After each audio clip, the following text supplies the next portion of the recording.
Hey everybody, welcome back to my channel. I just want to do a quick video on adding weight to your broadheads. This is, I just think it's, in my opinion, this is the best way to do it because I get my broadheads for like $60 a half dozen versus $120 a dozen.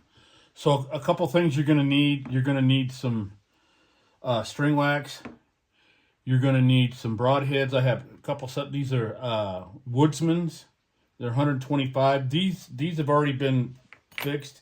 This is a Zwicky Eskimo, and it says it's 125, but you're going to find out they weigh a little bit more. And I'm going to show you, like, I don't think there's too many people that want to shoot 125 grains. They're really into the weight it forward. This is a snuffer, 3-blade snuffer. This is 140. So if you wanted to add weight and bring your point weight up, it's really super easy. Really super easy.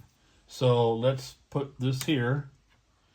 By the way, this scale is from Three Rivers. I've had it for, I don't know, at least 7-8 years. It hasn't failed me yet.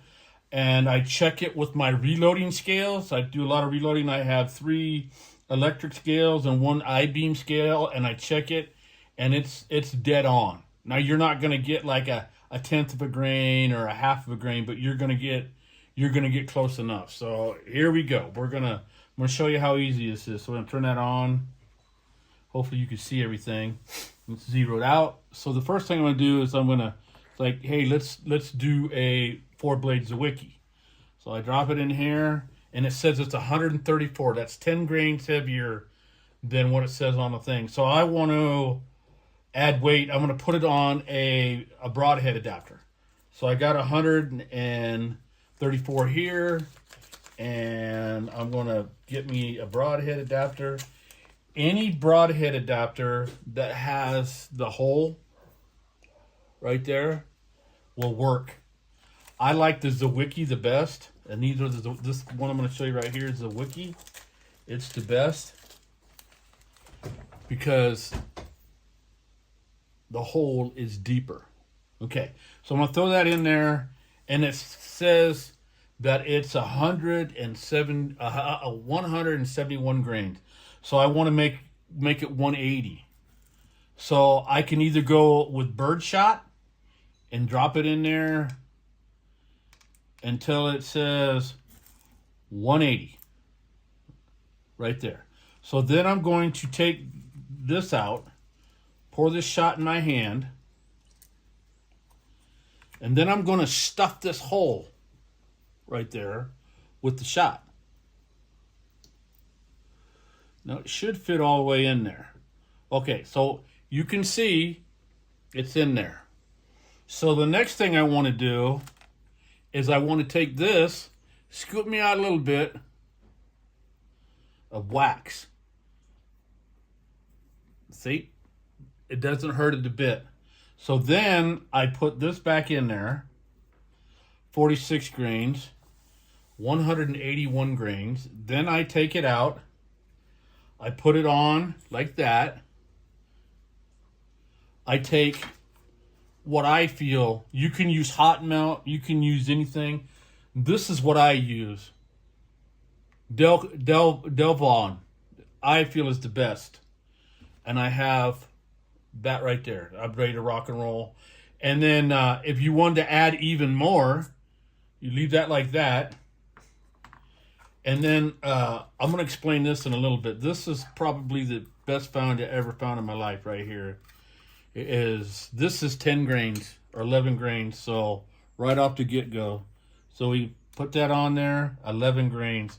So I can do this. I can drop this in there like that, and I take my torch, this torch right here. This is very soft lead. It will melt in a microsecond, and it'll fill in that gap, and then you'll be able to put this right back in there.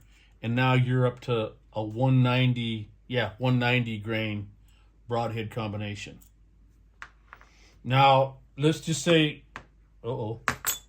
you're making wood arrows and you want to run this 156, supposed to be about 40, and you want to make 165. I drop this in there.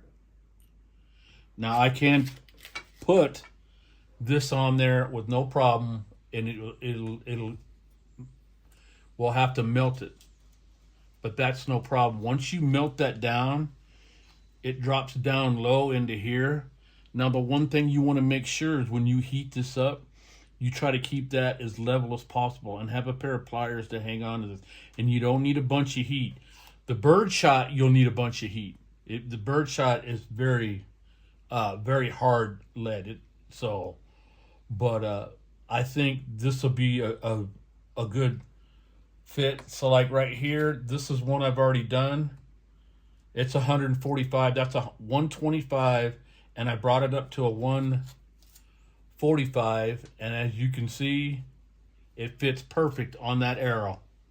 All that lead dropped down in there. Just one little piece of lead dropped down in there. So,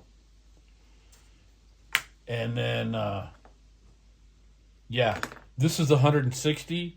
Now this one's going to have a little bit more, and on this you're going to see that it doesn't fit properly. So what you're going to do is, you see that how much of a gap that is, that's what you're going to sand off, and it'll fit perfect once you sand it off. It'll fit perfect. And then you'll have a 160 grain point. Well, I'm trying to think of anything else. If you have any questions, hit me up. If you don't like it, then don't say anything, or you can say whatever you want. I don't care. I'm not doing this. I'm just doing this to help somebody. If I help one person, I help what I'm looking to do. So anyway, I can drop one of these in here. See, 134, and I'm going to do this one. So 134, and I drop this in there, and it's 145. So hang tight. I'm going to actually go back and grab my pliers, and I'm going to show you how easy this lead is to melt and to put in there. Make sure you're in a well ventilated area.